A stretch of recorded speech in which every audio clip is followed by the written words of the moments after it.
Bonjour à tous, j'espère que vous allez bien. Bienvenue à notre rendez-vous des mardis des familles. Ce mois, nous parlons du thème ancêtres et spiritualité. Et dans cette capsule, je vais aborder deux sous-thèmes qui sont qu'est-ce qu'un ancêtre et un ancêtre a-t-il un pouvoir sur sa descendance?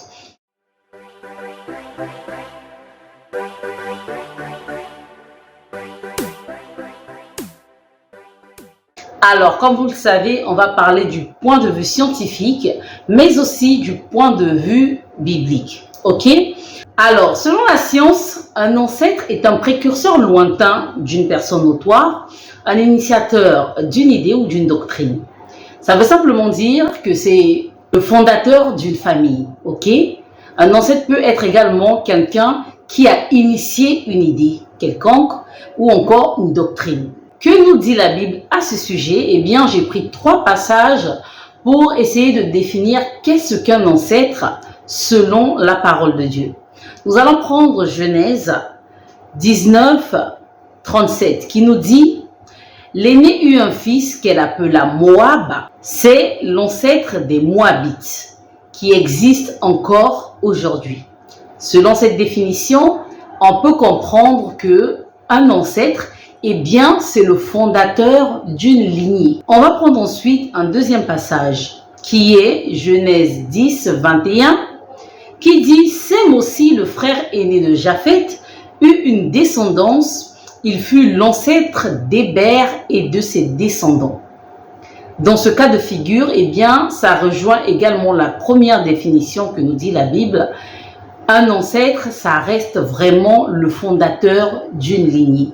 Et en troisième lieu, la parole de Dieu nous dit en Genèse 4, verset 20, « Adam mit au monde Yabal, l'ancêtre des nomades, habitant sous des tentes et au milieu de leurs troupeaux. » Là, la définition est totalement autre parce que elle montre qu'un ancêtre, eh bien, c'est un initiateur d'une doctrine ou encore d'une idée, comme le dit la science. Parce que là, on ne le définit pas comme étant le précurseur d'une lignée, mais plutôt comme étant l'initiateur des nomades. Et donc, en conclusion, il est important que vous puissiez savoir qu'un ancêtre, eh bien, c'est une personne de qui l'on descend, qui est antérieure aux parents, ou encore un initiateur d'une idée ou d'une doctrine. Étant donné que dans plusieurs religions, notamment africaines, on a tendance à diviniser nos ancêtres et parfois à les adorer ou encore à les prier, j'aimerais aborder avec vous ce jour la question de savoir est-ce qu'un ancêtre a un pouvoir sur sa descendance. Du point de vue scientifique, eh bien, un ancêtre n'a pas de pouvoir direct sur sa descendance. Cependant, les ancêtres peuvent avoir une influence indirecte sur leur descendance à travers les traditions familiales, les valeurs, les croyances qui sont transmises de génération en génération. Les comportements, les attitudes, les choix de vie d'un ancêtre, eh bien, ça peut influencer ceux de sa descendance. Que nous dit la Bible à ce sujet? Eh bien, nous allons nous baser sur 3 versets pour essayer d'expliquer si un ancêtre a un pouvoir sur sa descendance. Nous allons prendre le livre de 2 Chroniques 34, 2 qui nous dit « Il fit ce que l'Éternel considère comme juste et suivit l'exemple de son ancêtre David sans jamais s'en écarter, ni d'un côté ni de l'autre. » Donc là, on peut montrer que le pouvoir que l'ancêtre a sur sa descendance, eh bien, c'est le pouvoir d'influence. Dans ce cas de figure, les attitudes, les choix de vie, le comportement de David a influencé sur ce dernier dont parle 2 Chroniques 34, 2, et il a suivi à la trace les pas de David, son ancêtre. Selon le livre de Proverbes 13, 22, eh bien, la parole de Dieu nous dit « L'homme de bien a pour héritier les enfants de ses enfants. Mais les richesses du pécheur sont réservées pour le juste. » Là, ça veut simplement dire que quand tu es un ancêtre qui a de bons fondements, eh bien, tu as pour but de laisser un héritage aux enfants de tes enfants. Ça veut dire que, à travers le travail que tu as ici-bas sur terre, Si tu réussis à construire un empire, eh bien, tu donnes une ligne directive à tes descendants. Tu influences, que tu le veuilles ou non, tes héritiers à travers tes biens.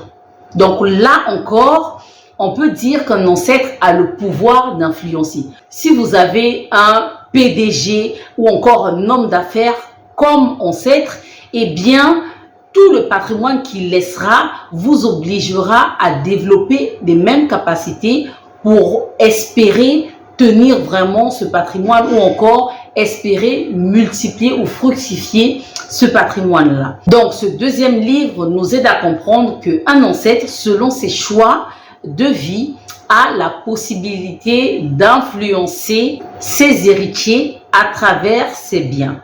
Nous avons également un troisième passage qui nous permet de comprendre quel genre de pouvoir un ancêtre a sur sa descendance. Il s'agit du livre de Jérémie 35, 14 qui nous dit « Les descendants de Yonadab, fils de Récab, ont respecté les ordres que leur ancêtre leur a donnés. Il leur avait défendu de boire du vin et ils n'en ont jamais bu jusqu'à ce jour, pour se conformer à l'ordre de leur ancêtre. Et moi, je n'ai cessé de vous parler, mais vous ne m'avez pas obéi. » Et donc, selon ce passage-là, on montre également le pouvoir de l'influence d'un ancêtre. Il a choisi de ne pas boire du vin. Il a donné des conseils à ses enfants ont donné ces conseils à leurs enfants et de génération en génération, ça a été une famille où on ne boit pas du vin. Vous allez voir que chaque famille a son éthique, a sa culture, et bien tout dépend de l'expérience que l'ancêtre de cette famille a eue et de ce qu'il a inculqué à ses descendants. On peut donc conclure qu'un ancêtre a le pouvoir d'influencer sa descendance par ses actes, par ses biens, mais aussi par sa connaissance. Étant donné que vous êtes le futur ancêtre d'une multitude, il est important que vous puissiez retenir que votre comportement, vos actes, vos choix de vie, vos attitudes, vos biens, votre connaissance, eh bien, influencera votre descendance. Donc, si vous voulez avoir une lignée digne, une lignée qui va célébrer votre nom par ce que vous avez eu à leur léguer, alors pensez à faire de meilleurs choix dès maintenant pour votre vie. Je vous donne rendez-vous mardi prochain pour la suite de notre programme.